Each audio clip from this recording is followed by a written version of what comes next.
Mumesahau kwamba hapa mimbarani sio mtu anayefanya kazi, ni Mungu mwenyewe anayefanya kazi.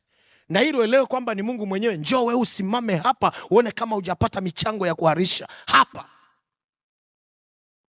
Mchungaji mmoja akatunishiwa msuri na mkuu wa idara ya huduma, anamwambia pastor, kila siku wewe unahubiri tu, na mimi leo nataka nihubiri. Pastor akasema it is okay, Sabato ijayo utahubiri. Akapewa mimbari na mchungaji akatangaza sema Sabato ijayo mkurugenzi wa idara ya huduma atahubiri. Ikafika Sabato na Mungu alivyo ajabu. Ukiona tu hapa wewe unaona tu hizi ni mbao na maandishi ya Seventh Day Adventist, hapa ni zaidi ya mbao. Saa ikafika Jumamosi, watu wamekaa kama mlivyokaa na ni ndani ya kanisa.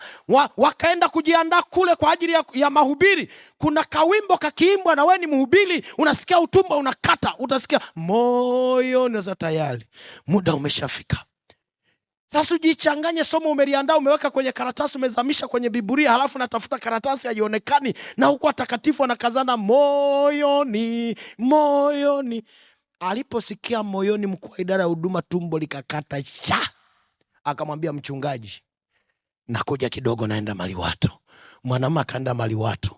Amefika Maliwato, wameimba moyoni, haonekani mhubiri. Wakaja wahubiri wengine hapa na mchungaji akaomba, kwaya ikaja ikaimba, mhubiri haonekani. Akatuma watu, nendeni chooni muangalie, kukuta hakuna mtu. Kumbe alivyoenda chooni alilala mbele mpaka nyumbani.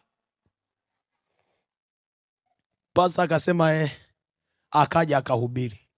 Anamfuata baada ya ibada, anasema sasa mtu wa Mungu, mbona hujahubiri? Sasa pastor, nilisikia tumbo linakatakata, nikaamua kwenda kulala, ila Sabato ijayo nitahubiri. Nasema sawa, kwani Sabato ijayo inachukua shilingi ngapi? Zini kesho kutwa tu. Siku ikafika kama kawaida ya Sabato, chumba cha maandalizi ikaanza huku moyoni, yakarudi yale pastor awamuhisi kudanganyi, naingia tu Maliwato na rudi chapu. Akamwambia sasa sikiliza rafiki, utajisaidia mimbarani, utaharisha mimbarani, twende kwa jina la Bwana. Wanafika sasa, mwanaume ni kutetemeka, watu wanaimba moyoni. Baadaye kwaya inasimama kukaribisha mhubiri. Sasa mhubiri anasimama, ameshasahau na somo, amepaniki kwa sababu amesimama kwa nguvu yake, amepaniki.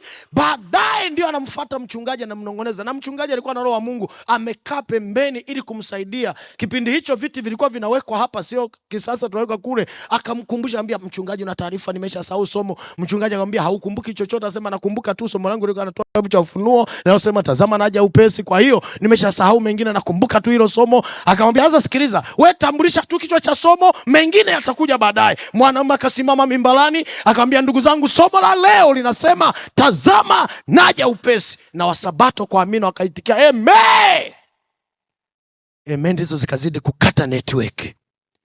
Na kwa sababu ni ndani ya kanisa na mimbari kama hii, kumbe ina matairi na mhubiri sasa hayuko makini, kwa kadri anavyoambia tazama naja upesi, mimbari kaanza kutembea kuelekea washiriki.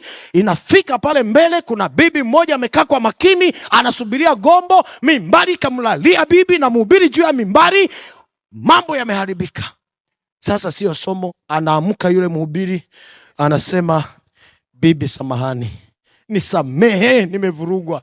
Bibi akasema, uwe na amani mjukuu wangu, mimi tu ndiye kichwa maji, maana ulinionya mara 3 ukasema tazama naja upesi, na kwa kweli umekuja, kwa hiyo sio kosa lako, ni mimi ambaye sikukusikia. Ningekusikia ningeondoka mapema. Ndipo nikaelewa kwa nini Wasabato hawaweki viti hapa mbele.